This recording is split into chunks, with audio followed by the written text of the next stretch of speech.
Good morning. Are you Janetta Pugh? I am the beneficiary of that estate. You're the what? I am the beneficiary of that estate. You're the beneficiary of what estate?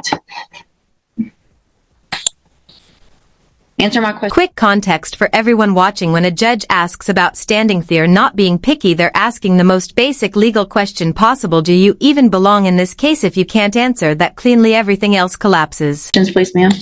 I'm just trying to understand.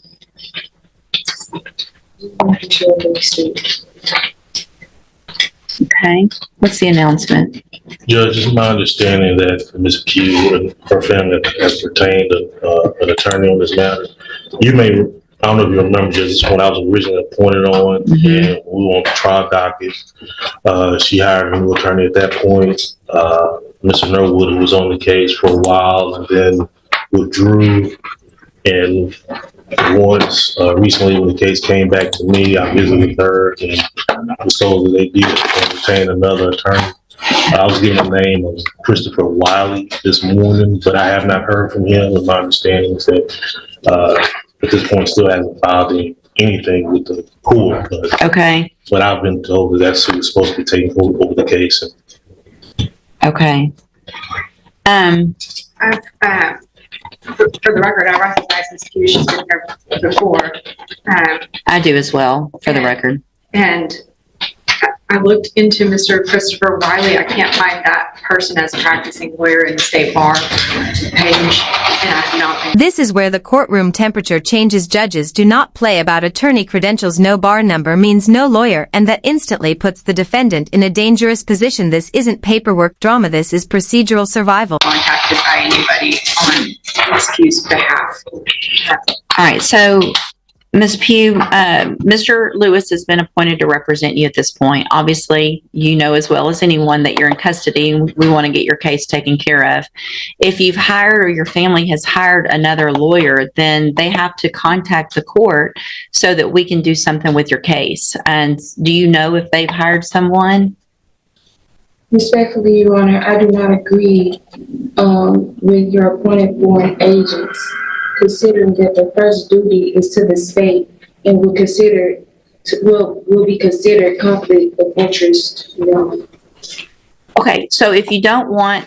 Notice the language shift here. These phrases sound authoritative, but courts run on statutes, not wordplay. This is a common strategy that feels powerful until it hits actual criminal procedure. Thing I can do, I'm appointing an attorney to you to help you, right? So if you don't want a court-appointed attorney, then your only option, two things. One is to represent yourself or to hire a lawyer. So if you don't like the way it works, then you do something different. So are you, listen to what I'm saying. Are you either going to represent yourself, or are you going to let Mr. Lewis represent you, or are you going to hire someone? Objection, Your Honor. Respectfully, is this a court of record? It is a court of record. So your objection's overruled. Okay. Respectfully, Your Honor, where is the verified claim that is being placed against my trust? It's right here. It's called an indictment. This is the legal reality check. Once an indictment exists, the case has already crossed a massive threshold. The courtroom isn't asking if the state can proceed, only how it will. And Mr. Lewis has a copy of it, and he can show it to you. So that would be the verified claim against you. Okay. Your Honor, respectfully, Your Honor, there were writs that was filed to the case that still haven't been received. I've received your petition for writ of habeas corpus, and it's denied. Okay. Respectfully, Your Honor, I demand to be released due to lack of evidence of stated claim and not being given the proper opportunity to obtain proper counsel defective defense. It's overruled. Okay.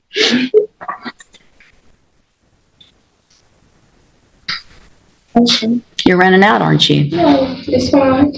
So here's the thing, Ms. Pugh. I appreciate your position, but listen, Respectfully, Your Honor, Ms. Pugh, don't speak over me. Respectfully, Your Honor, for my incarceration. Ms. Pugh, just because you say respectfully does not mean that you get to interrupt me. That's And hey, race the hard truth. Most people learn too late. Courtroom respect isn't about tone, it's about timing. Interrupting a judge shuts doors faster than any bad argument ever could. disrespectful. right? Hang on, listen to me. Everything you have there is overruled. And here's one of the reasons why, is because you have a lawyer. And your lawyer will file the appropriate motion. You're interrupting me again, which is disrespectful. So I'm going to leave Mr. Lewis as your attorney unless you choose to represent yourself or hire someone else. I'm going to give you 2 weeks to determine what you're going to do. You can go back. You can go back with the bailiff. I do not agree or comply to your appointed Go back. agents. You already said that, and that's overruled. Duty is to the state. Go back with the bailiff. Get your own attorney or represent yourself if you don't like it.